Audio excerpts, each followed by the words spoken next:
Yo, choose your zip code wisely. Now, I want to be clear. Don't want to overstate determinism, right? Like, I don't want to say that your future is determined by your past. Like, whatever has already happened is determining your future.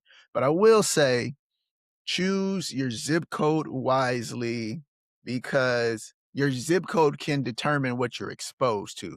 Where you live can determine what you get to enjoy or what you get to see on a daily basis that becomes somewhat of a truth for you or somewhat of a norm. Even if you feel like this isn't your norm, it's very normal in your reality until you get out of it, right? So yeah, like a zip code is more than just an address, man. It's usually like that first environment where you really get to learn certain things, and just how to live your life. And I say this because I always think about, society or the machine or the structure, the man, whatever you want to call it. And yeah, it organizes companies. And what made me think about this was, I don't know, somebody posted a follow up article on Yahoo about how Netflix didn't get to buy Warner and some of the underpins of like why Paramount was able to continue to bid on Warner. And so it made me think about, man, the systems are going to win because that's just the way they are structured, right? I'm sure there's more to it, but that article made me think about, okay, yeah, it's not just about organizing companies, it's about organizing people. And so me from Atlanta, Georgia, Decatur to be exact. And so for me, I've always been a student who struggled with tests. And so I could study all night, study for weeks, and just still get a C plus, B minus, B plus if I'm happy, A minus maybe on certain things, but for some reason I just never tested well. I would know the information, but when it came to tests, I sucked. And my friends could study at the last minute and kill it. And this carried all the way into college, right? And all the way through college. And so um intellectually and test wise, I just kept getting my ass kicked. And that messes with you.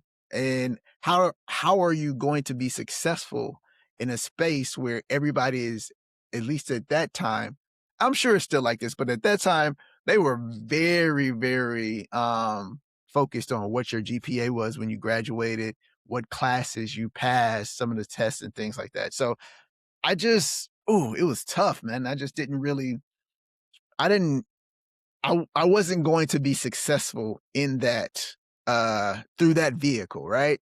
So get really good grades, be able to have that great pristine resume, get the internship and go that way. That wasn't going to work for me. I was good enough to like navigate and communicate well. And so people took chances on me and gave me opportunities. I'm very thankful for them.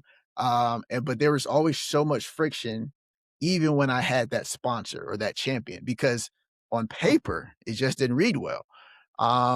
And so naturally, I just felt like a fish out of water. And my siblings are smart. My parents are smart. So I really felt like a fish out of water. And then me and some friends took a trip to Los Angeles and people were speaking creatively.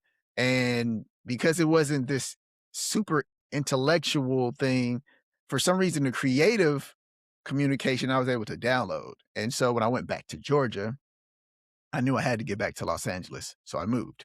And Los Angeles was super hard at first. I didn't know anybody. I made some connections. Eventually, I stabilized my life. And that took probably 3 to 6 years. I feel like at least 3 to 6 years. Was it 3 to 6 years? It's all a blur, but it took a minute. And I say all that to say that because my environment, two things were happening in my environment. So growing up in Decatur, Georgia, people were super smart and trying to get out of there, or people did some other things to make money. And I'm sitting in the middle, and you can't do these things or you go to jail, right?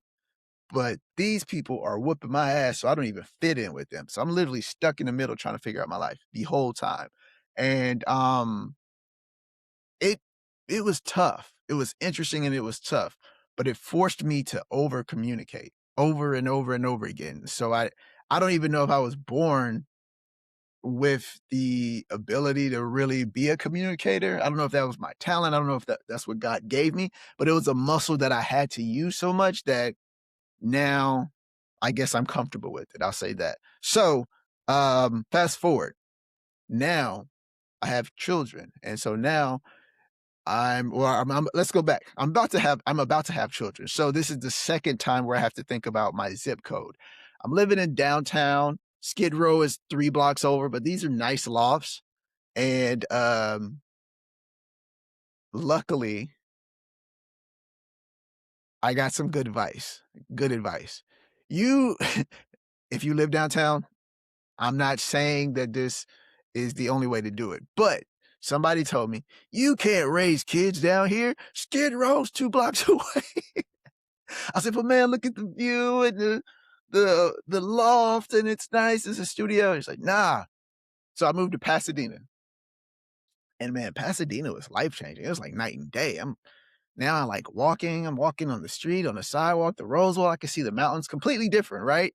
I'm exposed to different things. I can breathe. People aren't on top of me, living on top of me. There's not hundreds of people directly in my building. Now, this is in 2012. So I'm sure Pasadena has a ton of people living on top of them now. But long story short, 2012 ish, night and day, going from Los Angeles in 2006, 2007 to then living in Pasadena. Super nice, super just fed me spiritually. I was able to like just breathe. It was different and exposed me to a more settled life. And so I was able to iterate and evolve from just somebody who was always hustling and trying to work on creative projects in the entertainment industry. And I wasn't trying to be an entertainer to be clear. I was just wanting to use my marketing skill sets, which is what I went to school for. I wanted to use my marketing skill set at an entertainment company. But every job in the entertainment industry was a hustle, especially in Los Angeles. And you felt like you were an artist, even if you weren't, or an actor, even if you weren't. Um, so now living in Pasadena, I meet more people and they have jobs and they do marketing and they do other things, but it's at companies I had never heard of. And long story short, just through connections, I ended up at UPS. I didn't even know UPS had a marketing department or sales department. Go figure. I just thought people drove trucks at UPS. Side note though, the people at UPS who made a lot of money were the truck drivers. So I don't think because I worked for a Fortune 50 company, I was the one with the nice car. If you went to the parking lot at one of the hubs, the truck drivers had the nicer cars. The salespeople, the marketing people, very modest vehicles. um, but yeah, just changing my zip code exposed me to different things, and it helped me become more of who I am. And I think that's super important because if I would have stayed in Decatur, Georgia, and mind you, I went to school with smart people, but because I didn't fit in, and because of where I lived, the scopes were so limited for me. So it's like, okay, I don't fit in with these smart kids. Everybody else is probably doing something illegal. How long could you last without either trying to fit into one of these things? And here's the thing, because I don't fit into either one of those lanes, both of them are a bad idea. I mean, of course, the obvious bad idea is doing things that are illegal or things that don't serve the community. But imagine being somebody who's continuing to get their ass kicked. And now I just have to work with these people and serve under these people or be one of their employees. Like, how hard would that be? So you could lose your life and end up in jail on one side, and you can lose your mind and become a shell of yourself on the other side. And that is why you have to really look at the environment, man. Like, is this environment serving you? If you want to change, is this environment serving you? Because the structure, the system, the machine, whatever you want to call it, is going to organize and do what it wants to do. So, unbeknownst to you, unbeknownst to me, when you decide to live in this place, or when you decide to live in this place, it's just going to be these options here. Some options are better than others depending on where you live. And if you're struggling with like getting out of your own head, I think, or getting to the next level, you may want to consider moving. Um, and look, sometimes you can stay in the same zip code and move down the street. Sometimes you can move across town. Sometimes you have to move states, but choose your zip code wisely because the options that they provide are the options that they provide. It's like you'll mistake it for normal, but it quietly shapes the opportunity. So if everybody goes to a 9 to 5 and you think, I don't want to be at a 9 to 5, I want to be an entrepreneur, I want to be an entertainer, but everybody goes to the 9 to 5, think about that. You may go to work and then you see people online and you get inspired and you think, okay, cool, I'm gonna try my best to make this happen here.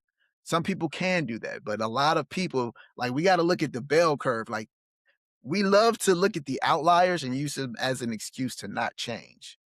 But you got to look at the whole picture and then judge against the numbers. And if the numbers aren't in your favor, you have to figure out how to put the numbers in your favor. Oftentimes, that's relocation. Because if everybody else is 9 to 5, 9 to 5, 9 to 5, and you are entrepreneur or I want to be a creator, when you get off of that 9 to 5, they're going to do more 9 to 5 stuff. And community is important. So naturally, you may step away from them some days, but most days you're going to do more 9 to 5 stuff, whether it's a happy hour or whether it's stay longer at the job to get projects done. All those things are going to eventually win. And then you look up a few years after that, and then now you're resentful. And sideways too, some people are trying to get out of entertainment like I was. I just wanted to have a job. And then I realized, oh, okay, being a marketing person at an entertainment company is different. Like they almost they're treating you like an artist and there's no real plan here. They know that their name is gold. And if you get to wear this logo, you can get in a lot of rooms. So some people just stay there because of that. And they're getting treated like crap. They're getting paid very low wages. I can't even tell you some of these companies in LA that some of these big agencies too, that people they're not making a lot of money.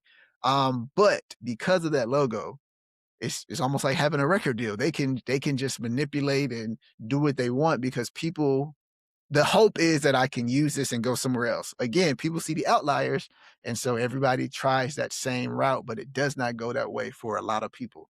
So you may be trying to go to a 9 to 5, get around some 9 to 5 people, find a zip code that supports that if that's the case. And yeah, man, just be smart about it. Choose your zip code wisely. Going to change yourself. Make sure your environment is supporting you. Have another thought. If this interests you, let me know because I'm now even thinking about my kids and the story I have about them. But I don't want to go too long in this video. So a part 2 will come if I think that people are interested. So let me know.